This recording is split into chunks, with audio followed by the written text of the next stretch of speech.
श्री शिवाय नमस्तुभ्यं।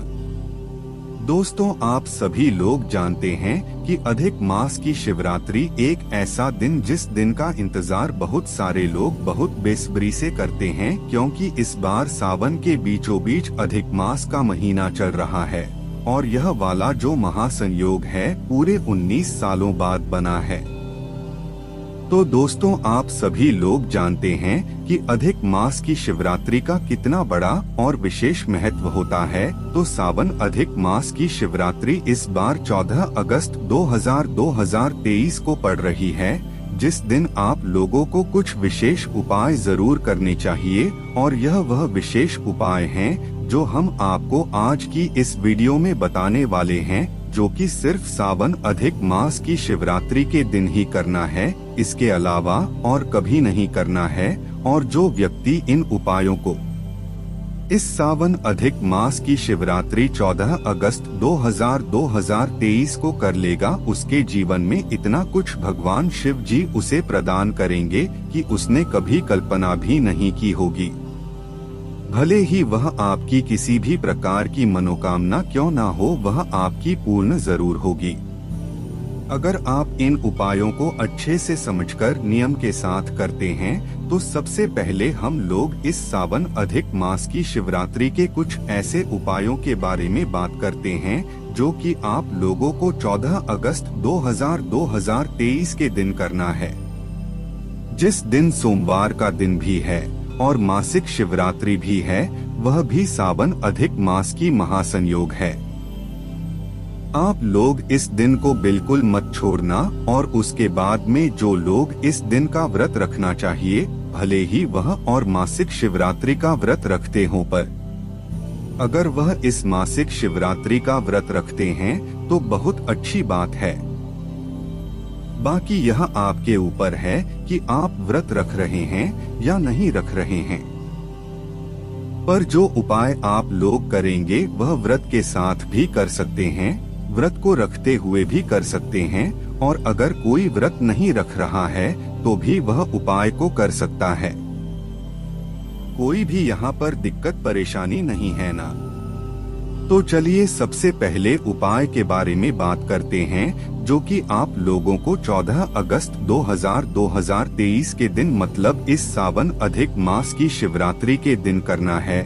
और यह उपाय उन लोगों को करना है जिनको अपनी किसी भी प्रकार की मनोकामना को भगवान शिव जी से पूर्ण करवाना है। आपने बहुत लंबे समय से कोई मनोकामना सोचकर रखी हुई है, भले ही वह आपके पेपर से जुड़ी हुई हो, आपकी कोई नौकरी से जुड़ी हुई हो, आपको कोई काम रुका हुआ अटका हुआ हो, किसी भी प्रकार की कोई मनोकामना, आप इस उपाय को अपनी उस मनोकामना के साथ में करके जरूर देखिएगा। इस उपाय में आपको कुछ सामग्रियों की जरूरत है। इस उपाय को करने का एक नियम है और एक समय पर इस उपाय को करना है। यह बात भी ध्यान से सुन लो, इस उपाय को अच्छे से समझाने की कोशिश करूंगा सभी उपाय को, इसलिए आप लोग अच्छे से ध्यान से सुनिएगा ना। तो इस उपाय की सामग्री सबसे पहले आप लोग सुन लो। इस उपाय में सबसे पहले आपको जरूरत होगी 5 बेर की, बेर जो आप लोग खाते हो ना। 5 बेर आपको लेकर आने हैं। उसके बाद में 5 जौली करानी है, जो हवन में उपयोग 5 जौली करानी है। उसके बाद में 5 सफेद पुष्प लेकर आने।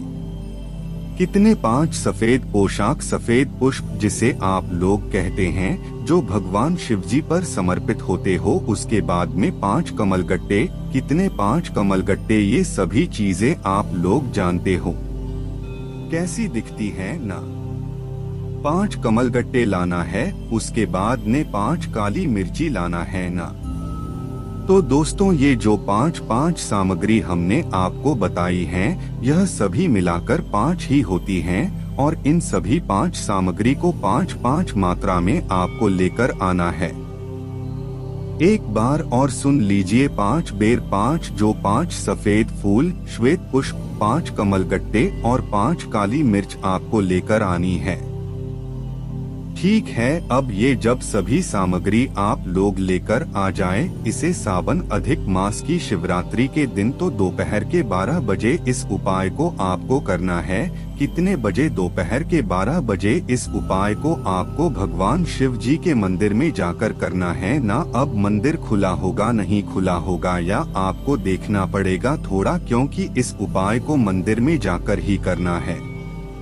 तो इस सावन अधिक मास की शिवरात्रि को दोपहर के 12 बजे आपको इस उपाय करना है और ज्यादातर मंदिर इस दिन खुले रहेंगे क्योंकि सोमवार का दिन रहेगा और अधिक मास की शिवरात्रि भी रहेगी, तो काफी सारे लोग जल चढ़ाने आते हैं। 12-1-2 बजे तक भी मंदिर खुला रहेगा, कोई दिक्कत नहीं है, सभी मंदिर खुले रहेंगे उस दिन तो, क्योंकि सोमवार का दिन है, वह भी सावन अधिक मास की शिवरात्रि का दिन है ना। तो करना क्या है दोस्तों, आप सभी भक्तों से गुजारिश है कि अगर कोई प्यारा भक्त इन चैनल से पहली बार जुड़ा है तो महादेव की कृपा से चैनल को सब्सक्राइब जरूर कर ले और साथ ही वीडियो को लाइक करना न भूले। तो दोस्तों, उपाय में करना क्या है, चलिए समझते हैं। यह सभी 5 सामग्री 5-5 मात्रा में आप अपनी किसी भी एक प्लेट में थाली में तैयार करके लेकर जाइए। शुद्ध होकर स्नान करके शुद्ध वस्त्र पहनकर भगवान शिव जी के मंदिर पहुँच। जब इस सावन अधिक मास की शिवरात्रि को दोपहर के 12 बजे पहुँचना है, सिर्फ दोपहर के 12 बजे से मतलब पहले पहुँच जाएगा। दोपहर के 12 बजे आपको इस उपाय को करना ही करना है, तो 11:30 बजे लगभग तैयारी करके आप भगवान शिव जी के मंदिर पहुंच जाइएगा। मंदिर पहुंचने के बाद बिल्कुल करेक्ट 12 बज जाए ना, 12 बजने वाले हो तो उस समय तैयार रहिएगा आप इस उपाय को करने के लिए। तो दोपहर के 12 बजे आपको क्या करना है कि यह जो सामग्री 5 बेर आप लोग लेकर आए हैं, 5 जो लेकर आए हैं, 5 सफेद फूल लेकर आए, 5 कमलगट्टे लेकर आए, 5 काली मिर्च लेकर आए हैं, इनको एक के बाद एक करके चढ़ा दीजिए। जैसे 5 बेर आपने पहले भगवान शिव जी पर चढ़ा दिए, 5 जो आपने चढ़ा दी, 5 सफेद पुष्प आपने चढ़ा दिए, 5 कमलगट्टे आपने चढ़ा दिए, 5 काली मिर्ची आपने चढ़ा दी थी। इस तरीके से यह 5 बार में आप लोगों को एक साथ करके जो ये सामग्रियां भगवान शिव जी पर चढ़ानी है चढ़ा दी। आप लोगों ने दोपहर के 12 बजे ही इस सामग्री को चढ़ाने के बाद अपनी झोली भगवान शिव जी के सामने फैलाकर जो आप भगवान शिव जी से मांगना चाहे वह आप मांग लो, जो आपकी मनोकामना हो वह आप मांग लो। उसके बाद में आप लोगों को अपने साथ में 11 घी के दीपक भी लेकर आने हैं ना। अब ये 11 घी के दीपक कैसे लेकर आओ, मेरे को मिट्टी के लाओगे तो फिर ज्यादा नए दीपक लाने पड़ेंगे तो अच्छा है। 11 आटे के दीपक तैयार कर लो। कैसे? आटे की डिब्बी, थोड़ा सा आटा गूंथ के उससे मतलब उसमें कुछ नहीं डालने, मात्र आटा गूंथ कर आप रुक जाएं। 11 दीपक तैयार कर लो और उनके अंदर गोल बाती रख लो। कितनी गोल बाती रख लो? 11 दीपक को गेंद उसमें डाल लो। आप लोग शुद्ध देसी गाय का घी है ना, तो 11 दीपक तैयार करने के बाद यह भी आपको अपने साथ में मंदिर लेकर जाना है। इस बात का ध्यान रखिएगा। ना तो झोली फैलाकर भगवान शिव जी से जो भी आपकी मनोकामना है वह बोलकर, उसके बाद में आपको यह 11 दीपक लाइन से भगवान शिव जी के सामने बैठकर जला देने हैं। ठीक लाइन से रख देना है और भगवान शिव जी के सामने जो है जला देना, मतलब पहले जलाना है। उसके बाद में आपको भगवान शिव जी के सामने के करके 11 दीपक लाइन से जमा देना है। यहाँ पर अभी यह उपाय आधा हो जाता है। ठीक है, आपने 11 दीपक यहाँ पर जला दिए। अब उसके बाद में आप भगवान शिव जी के दर्शन करके अपनी मनोकामना बोलकर अपने घर वापस आ सकते हैं। उसके बाद में अब आधा उपाय शाम को करना है। शाम के समय आपको एक और दीपक तैयार करना है जो कि आटे का होगा। पर यह जो दीपक का चौमुखी का मतलब 4 बाती वाला यह दीपक होगा। कितनी बाती वाला? 4 बाती वाला। यह उपाय आपको करना है प्रदोष काल में शाम के समय लगभग 6 बजे से लेकर 8 बजे के बीच में कभी भी आप इस उपाय को कर सकते हैं। मतलब उपाय वही है। आधा उपाय शाम के समय आप घर में भगवान शिव जी के मंदिर में जाकर ही करना है। तो आटे का चौमुखी दीपक आपको तैयार करना है जिसके अंदर आपको 4 बाती रखनी है। इसमें गोल बाती नहीं रखा, जिसमें लंबी बाती रखेंगे। 2 लंबी बाती रखोगे तो मतलब 4 तरफ से आपका दीपक तैयार हो जाएगा जिसे आप चारों तरफ से जला सकते। उसके अंदर आप लोग घी डाल देना और यह दीपक तैयार हो जाएगा। इस दीपक को लेकर आप भगवान शिव जी के मंदिर शाम के समय पहुंचना। इस दीपक को रखना किस जगह है वह आप लोग सुनो। भगवान शिव जी के बिल्कुल सामने। अब भगवान शिव जी के बिल्कुल सामने होती है भगवान शिव जी की चौखट। उस चौखट के बिल्कुल बीचों बीच कहाँ पर? उस चौखट के जहाँ से सभी लोग अंदर बाहर जाते हैं। उस चौखट के बीचों बीच आपको यह वाला चौमुखी दीपक रखना है। चारों बाती जला करना। चारों बाती अपने जलाई फिर शिवजी की चौखट पर कोई बीचों बीच रख दो। उसको कोई नुकसान न पहुँचे, सुरक्षित वह जलता रहे। आप देखते रहना। उस समय आप भगवान से अपनी मनोकामना बोल सकते हैं। दोस्तों, इस उपाय को जिस व्यक्ति ने कर लिया थोड़ा सा मुश्किल है, पर जिस व्यक्ति ने उपाय कर लिया था उसके जीवन में कभी दुख नहीं आ सकते, कभी परेशानियां नहीं आ सकती। उसकी मनोकामनाएं भी अपने आप उसकी मेहनत से पूर्ण होती जाएंगी। बहुत ही शुभ हैं, आप करके जरूर देखिएगा उसके बारे में। दूसरा बात करते हैं दूसरे उपाय के बारे में। यह उपाय उन लोगों के लिए है जिनको शरीर में बहुत ज्यादा दिक्कत परेशानी, आपके शरीर में या आपके घर परिवार में किसी को भी कोई बड़ा रोग बीमारी है जिससे वह बहुत ज्यादा परेशान हैं। गोलियां दवाइयां कुछ काम नहीं कर रही हैं। शरीर में बहुत दिक्कत हो रही है। किडनी लीवर जैसा कोई भी रोग, बीपी शुगर जैसा कोई भी रोग है, किसी भी रोग के लिए अपने शरीर में आप इस उपाय को करें। किस दिन? इस अधिक मास की शिवरात्रि के दिन सिर्फ इस दिन करने वाला यह उपाय है। इस उपाय में आपको जरूरत होगी एक सफेद दूर्वा की और एक लोटा जल की। अब सफेद दूर्वा आपको कहाँ पर मिलेगी वह मैं आपको बताता हूँ। जो हरी घास लगी हुई 2 हरी दूर्वा लगी हुई होती है, उसी हरी दूर्वा के बीच में एक सफेद कलर की दूर्वा भी होती है। थोड़ा घूमना आपको दिख जाएगी तो उस सफेद दूर्वा को आपको लेकर आने मात्र एक सफेद दूर्वा लेकर आना है, ना ज्यादा लेकर नहीं आना है। एक सफेद दूर्वा लेकर आना है और अपने साथ में एक लोटा जल तैयार करना है। और दोस्तों आपको करना क्या है कि आपको अपने घर से यह सफेद दूर्वा और एक लोटा जल लेकर शुद्ध होकर स्नान करके शुद्ध वस्त्र पहनकर प्रातःकाल सुबह इस सावन मास की शिवरात्रि के दिन भगवान शिव जी के मंदिर पहुंच जाना है।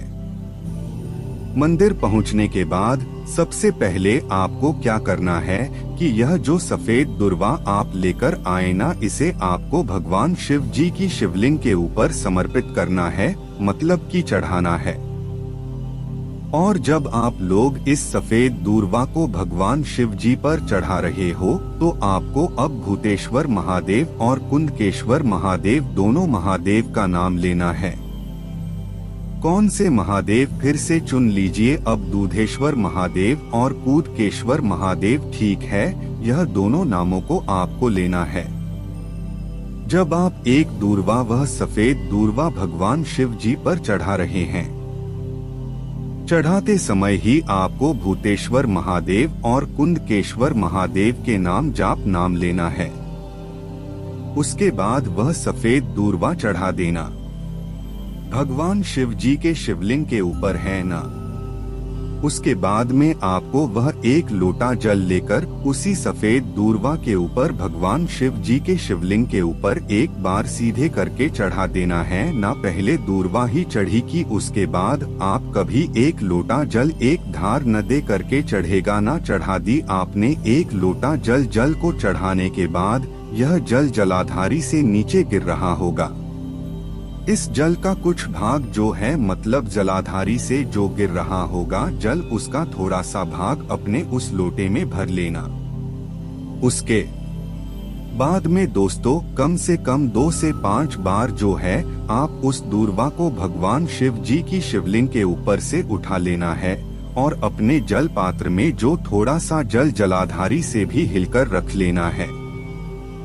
यह दोनों चीजें करके आपको करना क्या है कि आपको अपने घर वापस जाना है और इस बात का ध्यान रखिएगा कि जब आप यह उपाय कर रहे हो, शिवजी पर दूर्वा चढ़ा रहे हो, तो अब भूतेश्वर महादेव को मकेश्वर महादेव के नाम का जाप करना है। और जब आप तह जल चढ़ा रहे हो तब भी आपको जल चढ़ाते समय अब रूपेश्वर महादेव और कूदकेश्वर महादेव के नाम का जाप करते रहना, इस बात का ध्यान रखिएगा। तो अब जैसे ही आप लोग अपने घर पहुंचते हो तो सबसे पहला काम आपका यह रहेगा कि जो जल आप जलाधारी से छिलकर लाए हो अपने लोटे के अंदर, उस जल का थोड़ा सा कुछ भाग आदि से आधा चम्मच जो है क्या करना है, आपको उस व्यक्ति को पिला देना है जिस व्यक्ति के लिए आप ये उपाय कर रहे। जिस व्यक्ति के शरीर में कितना ही बड़े से बड़ा रोग और बीमारी क्यों ना हो रहा हो, उस व्यक्ति को आपको इस जल का आचमन सबसे पहले करा देना है। जल का चुनकर आने के बाद आपको करना क्या है कि एक कटोरी में क्या करना है, आपको शुद्ध जल भरना है। शुद्ध जल भरने के बाद जो सफेद दूर्वा भगवान शिवजी पर से उठाकर लाएं, सफेद दूर्वा को उस कटोरी के जल के अंदर डाल देना है। अब करना क्या है दोस्तों, इस जल को यह जो मतलब दूर्वा का जल जो है मतलब जिस कटोरी के अंदर आपने दूर्वा डाली और शुद्ध जल भरा हुआ है, इस जल को जो है आपको क्या करना है कि उस व्यक्ति को जो है समय समय पर पिलाते रहना। मतलब सुबह, दोपहर, शाम लगभग 1 से 1.5 महीने तक इस दूर्वा की झलक आपको प्रयोग करना है, पर उपाय सिर्फ 1 दिन ही करना है, सावन अधिक मास की शिवरात्रि का। फिर उसके बाद उस दूर्वा में वह ताकत रहेगी जो कि उस व्यक्ति की रोग और बीमारी को ठीक करेगा। ठीक है, तो उस दूर्वा को किसी भी अच्छे शुद्ध जल में गलाकर उस जल को आधे से आधा चम्मच सुबह, दोपहर, शाम उस व्यक्ति को देना शुरू करो। 1-1.5 महीने तक उसकी मतलब स्वास्थ्य में सुधार होना शुरू हो जाएगा। उसकी भले ही कितनी ही बड़ी से बड़ी रोग और बीमारी क्यों ना हो, वह ठीक हो जाएगी। पर उपाय को करते समय और इस जल को उस व्यक्ति को पिलाते समय जिस व्यक्ति के लिए आपने ये उपाय किया है, आपको अवधूत ईश्वर महादेव और कुंडेश्वर महादेव के नाम का जाप जरूर करना है और यहाँ पर यह उपाय पूर्ण हो जाता है। 1 से 1.5 महीने बाद आपको इस उपाय का फल मिल जाएगा। लगातार 1 से 1.5 महीने तक सुबह, दोपहर, शाम को जल का आचमन करना। जो दूर्वा वाला जल होगा वह और जो शिवजी पर से जलना होगा वह मात्र 1 बार ही पिलाना है, क्योंकि वह तो 1 बार ही आपके पास रहेगा ना। उसके बाद दोस्तों आखिरी वाले उपाय के बारे में बात करते हैं जो कि पंडित ने अपनी अभी की कथाओं में बताया है। दोस्तों, इस सावन अधिक मास महीने की शिवरात्रि को शाम के समय प्रदोष काल में आपको 5 जगह दीपक जरूर लगाना है। अगर आप अपने घर में सुख शांति चाहते हैं और भगवान शिव का आशीर्वाद प्राप्त करना चाहते हैं, ये जो 5 दीपक आप तैयार करेंगे, ये आटे के दीपक तैयार कर सकते हैं। लेकिन जब ज्यादा मात्रा में दीपक तैयार करने और बाहर कहीं लेकर जाने हो तो सबसे सही होता है कि हम आटे के दीपक अपने घर पर तैयार कर लें। थोड़ा सा आटा गूंथकर उसमें कुछ नहीं डालें। 5 आटे के डिब्बे तैयार कर लेना, उनके अंदर गोल बाती रख लेना, शुद्ध देसी गाय का घी डाल लेना। 5 दीपक अपने घर से तैयार करके इस तरीके से निकलना, जलाकर नहीं निकलना है, मात्र तैयार करके निकलना। एक प्लेट में या थाली में रखकर ना तो करना क्या है, सबसे पहले अपने घर से निकलो। घर से निकलने के बाद सबसे पहले आप 5 भगवान शिव जी के मंदिर में पहुंचना है। इस सावन अधिक मास की शिवरात्रि को शाम के समय प्रदोष काल में सबसे पहले भगवान शिव जी के मंदिर पहुंचो। भगवान शिव जी के मंदिर में जो भगवान शिव जी की चौखट पर चौखट होगी, उस चौखट पर आपको पहला दीपक लगाना है। पहले दीपक जलाकर वहां पर आप भगवान शिव जी के लिए पहला दीपक रख दीजिए। ना आपको जो सीधा हाथ उस समय पड़ रहा, सीधे हाथ पर जो आप अपना पहला दीपक रख दीजिए। पहला दीपक आपने रख दिया, अब आपको भगवान शिव जी के दर्शन करके जो है मंदिर से बाहर आना है। दूसरा दीपक आप पर लगाना है, कहाँ पर? किसी भी बड़े वाले बेलपत्री के वृक्ष के नीचे जाकर किसी बेलपत्र के वृक्ष नीचे जाइए और अपना दूसरा दीपक वहाँ पर जलाकर रख दीजिए। दूसरा दिन हो गया। तीसरा दीपक आपको लेकर जाना है किसी भी आंवले के वृक्ष के नीचे, जो आपके घर के आसपास आंवले का वृक्ष हो, वहाँ पर जाओ और अपना तीसरा दीपक आंवले के वृक्ष के नीचे लगाओ। अब जो चौथा दीपक आप लोग लेकर जाओगे वो जाओगे आप लोग किसी भी नदी, बावड़ी या तालाब या कोई भी सरोवर है ना, वहाँ पर आप लोग लेकर जा सकते हो। और अगर ना हो, कोई नहीं जा सकते किसी नदी, बावड़िया, तालाब के घाट पर ना। और अगर यह दीपक आप लोग लेकर भी जाए किसी नदी, बावड़ी, तालाब या सरोवर के घाट पर, तो वहाँ पर आपको जो घाट बना हुआ या अच्छी जगह बनी हुई है, वहाँ पर जाकर इस दीपक को रख देना है। जल में प्रवाहित नहीं करना, इस बात का ध्यान रखिएगा। और जो लोग बाहर नहीं जा सकते, वह अपने घर के रसोई घर में जहाँ पर उनका परिंदा रखा होता है, पीने का पानी रखा हुआ था, उस स्थान पर इस चौथे वाले दीपक को रख सकते हैं। अन्यथा इसको नदी, बावड़ी, कुआं या तालाब, सरोवर के घाट पर जाकर ही रखना। चौथे वाले दीपक को और आखिरी और जो 5वां दीपक आपका होगा, इसे आपको अपने घर के मुख्य द्वार पर आकर जलाना है।